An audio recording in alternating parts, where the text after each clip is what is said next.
oleh surga. Minal walidaini, yaitu mencari keridhaan daripada orang tua,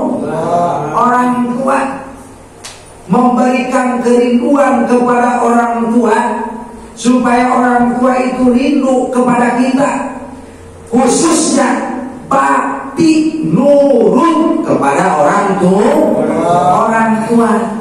Apabila Allah akan ridho, sababiahnya orang tua kita ridho kepada kita. Kalau orang tua kita ridho kepada kita, pasti Allah ridho. Tapi kalau orang tua kita tidak ridho kepada kita, Allah tidak akan ridho kepada kita. Itu lisabilid dinil islami, menurut perjalanan agama Islam. Tuh. Bagaimana contohnya Allah ridho kepada kita? Ada dalam bahasanya begini, Neng, sorga itu ada di telapak kaki ibu. Yang benar Pak, benar. Kamu mesti cari apa? Cari keridhaan Allah, cari pengen dapat sorga. Kebetulan sekali dia suka melunjak kepada orang tuanya. Tidak ada lagi sorga mah, ada di telapak kaki ibumu. Pulang dia ke rumah, diangkat kakinya. Mana sorga bu? Sorga apa? Sorga, katanya ada yang ngomong. Nah, katanya ada yang ngomong bahwa sorga ada di telapak kaki ibu. Di muka sarungnya itu ibunya. Awas katanya kamu, jangan ke atas. Ini sorga bapaknya. Nah, itu. Ya, enak itu. Itu. Ternyata sorga ada di telapak kaki ibu. Perjalanan kita itu seorang anak mendapatkan keridhaan daripada orang tua. Karena apa? Ridhonya adalah kedua orang tua, yang paling mengutamakan keutamaannya ada di ibu. Yang pertama ibumu, yang kedua ibumu, yang ketiga ibumu, yang keempat bapakmu. Segala-galanya bapak nomor 4. Nah, walaupun pagi-pagi kurang cangkeng, tetap nomor 4. Tuh, ibu yang ke-1, ke-2, ke-3, tapi dianggapnya salah dan tidak ada perjuangan. Itu ibu. Ada hal perjuangan seorang ibu, mulai dari hamil. Setelah hamil 1 bulan, 2 bulan ngidam. Benar? Ibu ngidam. Laki ngidam enggak? Enggak. Makan nasi pahit, makan kue pahit. Benar? Perasaannya pahit, pengennya asem. Tuh, pahit semuanya, bau semuanya, terkecuali duit. Lain lagi itu mah, pokoknya mah gak ada bau, pokoknya mah wangi aja itu mah. 1. Nah, pokoknya kalau dikasih apa-apa pahit, kasih duit. Enggak pahit ya mah. Itu nggak ada yang inam benci soal duit. Nah, tuh cariin tuh ilmunya, nyari ilmunya supaya perempuan ngidam benci soal duit. Nah itu. Nah, selesai. Itu ibu-ibu perjuangan ibu, karena bu punya setara 3 dibandingkan dengan seorang ayah. Mana selesai beres ngidam, diganggu dengan kepantesan dia sendiri. Yang biasa pakai celana lepis, begitu pakai celana lepis, umur 3 bulan, 4 bulan gede perutnya. Bagaimana pakai celana lepis? Percis badut di tengah jalan, nyongcrok ke depan. Nah, apakah seorang ibu dengan keikhlasan di situ pernah maido kepada suami? Pak, saya mau undangan, tolong gantiin hamil saya. Nggak pernah. Ikhlas dia mah, walaupun benjol ke depan. Sedangkan yang mengurangi daripada kepantesan seorang perempuan adalah hamil. Orang hamil pada pantas pakai lepis nyongcok ke depan, bener? Ngegedean lagi berdiri percis kelapa doyong, bener? Nah, miring percis ngekepin ember tuh, 60 takut muter tuh, nggak ada pantasnya. Tapi perempuan tidak pernah menyerah, perempuan selalu ikhlas, perempuan tidak selalu malu, selalu menjaga keutuhan dirinya sendiri. Kondangan oke, ke rumah mertua oke, ke mall oke, walaupun dalam keadaan seperti itu. Tuh, dapat kesempurnaan seperti itu. Apakah pernah ngeluh? Pak, tolong gantikan nih, umpama hamil, saya mau ke mall jalan-jalan karena hamil ini gak pantas. Tidak. Lantas setelah kehamilan tersebut badan panas. Tuh, apalagi sudah musik itu bayinya, umur 4 bulan mulai musik, karena oleh Allah sudah dititipkan ruh. Setelah itu musiknya baik, kadang-kadang nulang ke pinggir, nulang ke kanan, nojer ke bawah. Kenapa? Karena musiknya seorang baik. Tidak pernah, Pak, coba tolong gantiin atau pegangin. Tidak pernah. Sampai ngelahirin, itulah perjuangan seorang suami, seorang istri. Selagi dia hamil, apakah dia meninggalkan kewajiban dia? Cuci piring, nyuci baju, masakin suami, masakin sayur suami, nyuciin baju suami. Pernahkah kita seorang laki-laki ngomong ke istri, Neng sekarang lagi hamil, ya udahlah Kak Abang yang ngegantiin cuci bajunya. Pernah nggak kau? Nggak pernah. Abah RW pernah nggak begitu? Nggak pernah. Abah Haji Salam pernah begitu? Pernah? Nggak pernah. No, Pak Ustadz Cek pernah begitu, Pak Ustadz Cek? Nah, Pak Ustadz Agus pernah begitu? Sama. Kalau begitu mah sama. Nah, selesai barulah yang dia diperjuangkan antara hidup dan mati. Apa? Keluar anak, garis miring, melahirkan. Garis miring, melahirkan. Apakah pernah dia melahirkan? Bang, tolong, sakitnya seperti ini. Kata abangnya, kata suaminya, sini sakitnya saya yang menggantikan. Tidak pernah. Cuma ngomongnya begini doang, lulus. Sabar, sabar, sabar. Itu doang kan? Itu doang. Nah, seperti itu. Tapi perempuan walaupun merasakan seperti itu, sakitnya bagaimana, ngandung repotnya kayak apa, melahirkan seperti apa, biasanya tidak pernah kapok. Tidak pernah. Nah, kenapa? Disitulah perjuangan seorang ibu. Setelah melahirkan, apakah seorang ibu bebas? Tidak. Anak lagi enak-enak tidur, anak nangis, bangun lagi, benar? Barangkali, Pak, tolong gantiin, saya mau tidur, matanya ngantuk. Kata bapaknya, anak saya, nggak mungkin kamu hamil, nggak mungkin kamu punya anak kalau seandainya tanpa saya. Sekarang saya yang ngegantiin. Pernah begitu suami? Pernah begitu suami? Tidak pernah. Tuh, paling alasannya susuin, begitu doang. Kan? Ada lagi yang agak ringan. Umpama didot, Pak bikin didot, ngantuk. Paling begitu doang. Itu udah, itu mah satu alasannya begitu. Istri tidak pernah mengeluh. Suami makannya enak aja, pulang kerja makan enak. Tuh, giliran istri lagi makan enak-enak, anak cerot berak.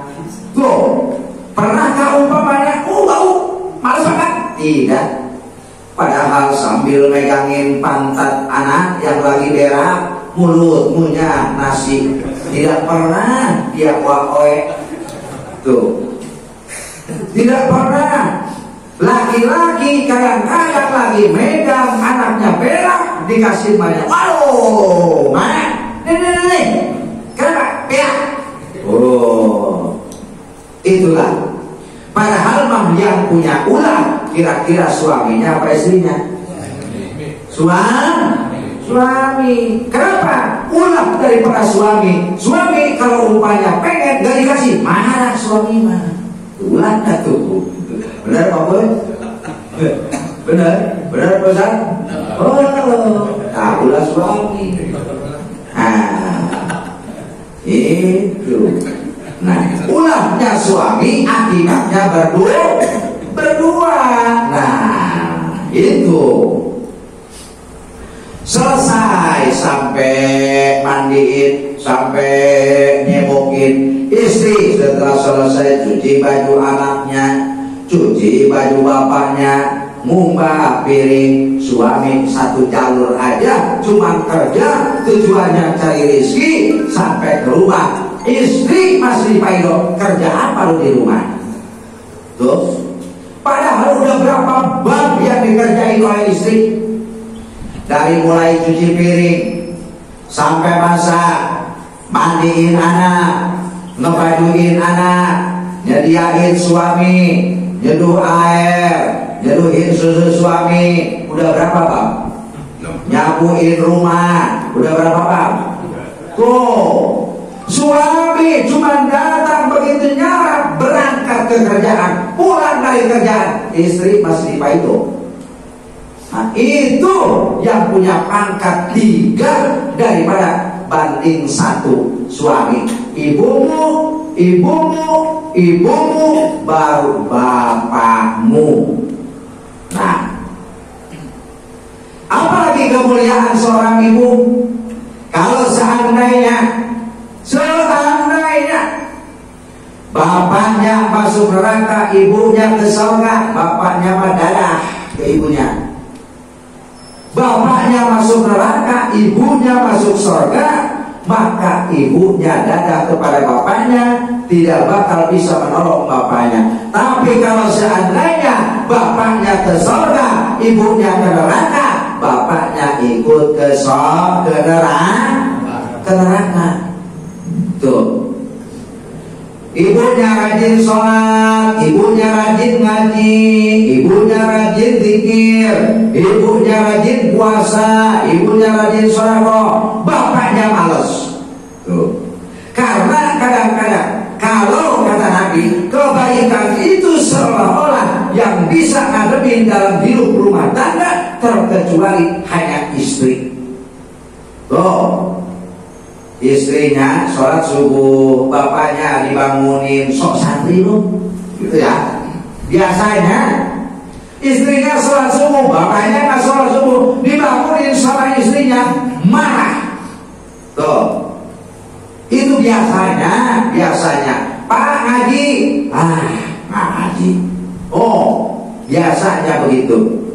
Tapi keadaan seperti itu, suami tidak bisa menanggung kepada istri, istri tidak bisa menanggung kepada suami, tapi tanggung jawab suami kepada istri. Itu. Tapi istri tidak bisa menanggung jawab kepada suami. Nah, dalam hal kebaikan, istri rajin ngaji, rajin sholat, rajin puasa, rajin sedekah, taat kepada suami, taat kepada ibu bapaknya, wabil khusus taat dulu kepada suami. Setelah selesai taat kepada suami, baru taat kepada ibu bapak. Kalau seandainya kita taat kepada orang tua, tidak taat kepada suami, tetap dia akan masuk neraka. Dia taat kepada suami, tidak taat kepada orang tua karena suami. Nah, dia masuk surga. Taatnya seorang istri kepada suami, itulah menjadikan ampunan kepada kedua orang tua. Zaman para sahabat suaminya berpesan waktu mau berangkat perang kepada Rasulullah, bersama Rasulullah dipesan, istriku, kamu jangan kemana-mana sebelum aku pulang perang. Siap, kakanda. Berangkat suaminya ke medan perang. Setelah berangkat ke medan perang, karena memegang pesan daripada suaminya, tiba-tiba orang tuanya sakit. dikabarin, Neng, orang tua sakit. Oh, sakit ya. Mau nengokin? Tidak, karena suami saya belum datang dari Medan Perang. Lama dia kabarin lagi, Neng, orang tuamu lagi sakit parah. Oh, sakit parah ya, semoga cepat sembuh. Kamu gak nengokin? Enggak, karena suami saya belum pulang daripada Medan Perang. Kenapa? Karena dipesan tadi sebelum saya pulang dari Medan Perang, kamu jangan kemana-mana. Akhirnya setelah itu, Neng, orang tuamu sedang sekarat. Innalillahi, cuman segitu bahasanya. Kenapa? Karena saya tidak bisa melihat, karena suami saya belum pulang dari Medan Perang. Nah, si orang tersebut yang dari pesuruh ngomong, kelewatan amat jadi amat. Dari mulai meriak sampai sakit sampai sekarat, alasannya suami. Nah, selesai, terakhir disusuri lagi, Neng, orang tuamu sudah meninggal. Nah, apa jawabnya? Innalillahi wa inna ilaihi rajiun. Mudah-mudahan ibu saya, orang tua saya, yaitu mendapatkan keriduan Allah. Cuma segitu ngomongnya. Neng, enggak ke situ? Enggak, saya enggak datang ke sana karena suami saya belum datang ke Medan Perang. Sampai meninggalnya, sampai dikuburnya, akhirnya orang tersebut gondok dengan anaknya, tidak pernah nengokin dari mulai sakit sampai meninggalnya, dengan alasannya suaminya belum pulang dari Medan Perang. Pernah malu kepada Rasulullah. Ya Rasul, ya sahabat, kenapa? Saya mau ngadu apa? Ada orang selagi kok. Kenapa? Ini dari mulai sakit, alasannya dipesan sama suaminya, kalau sebelum saya pulang dari Medan Perang, kamu jangan kemana-mana. Akhirnya dia sakit, emaknya disusulin, alasannya suaminya belum pulang. Sampai sakitnya parah, nggak nengokin juga, alasannya suaminya belum pulang dari Medan Perang. Sampai sakit sekarat, disusulin bahwa alasannya dia nggak bisa nengokin karena suaminya belum pulang dari Medan Perang. Sampai meninggal, dia juga tidak nengokin, alasannya suaminya belum pulang dari Medan Perang. Kanjeng Rasul senyum. Apa senyum tersebut? Diprotes sama sahabat. Ya Rasul, kenapa Rasul senyum? Orang tersebut bakal masuk surga karena punya anak solehah. Ibunya masuk surga karena jaminannya anaknya yang menolong, anaknya yang bakti kepada suami, itulah yang memasukkan orang tuanya ke surga. Alhamdulillah.